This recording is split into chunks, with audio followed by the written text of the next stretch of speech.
Mm-hmm.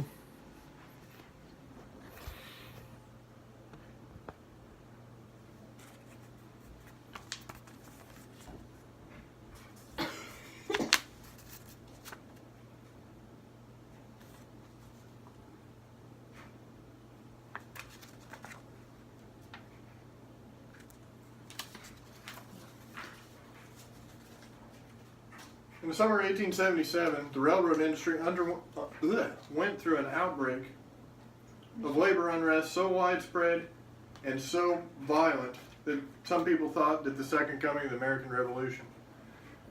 Robert Barons from the B&O or the Baltimore and Ohio Railroad took it one step too far. They at first had one step of pay cuts and everything. Everybody was okay with that.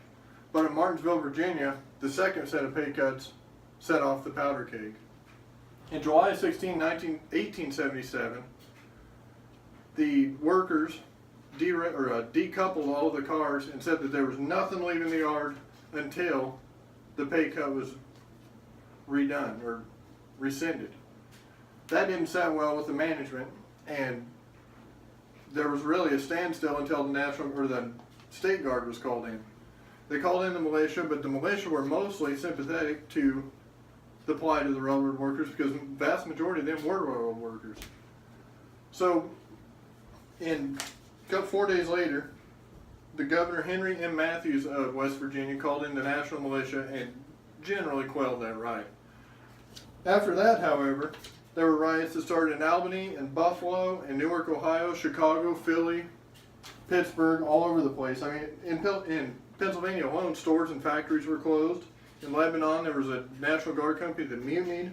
In Reading, a mob tore up the rails and derailed cars, set buildings on fire, locked the National Guard in the roundhouse. I mean, all kinds of things. There were a lot of people. There was actually people killed in Philadelphia. Women and children were killed in the crossfire on accident. It was a bad deal.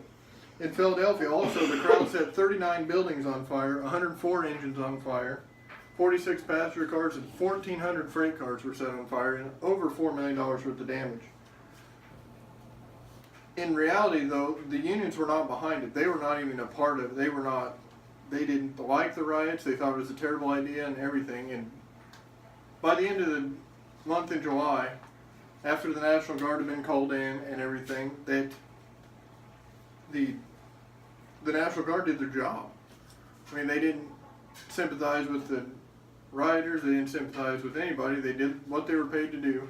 They quelled the riots, and that was half of what got rid of the riots. The other half was the railroad workers really had no formal organization. They had no political reason. They just kind of were there.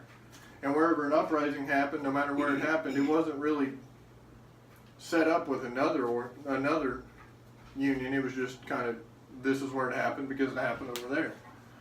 So in the end, it really did nothing. There was 100,000 people involved, 1,000 people arrested, and 100 people killed for nothing. In 10 years, nobody even knew what the railroad riots were, and they wanted to change the labor, and really, in the end, they did nothing.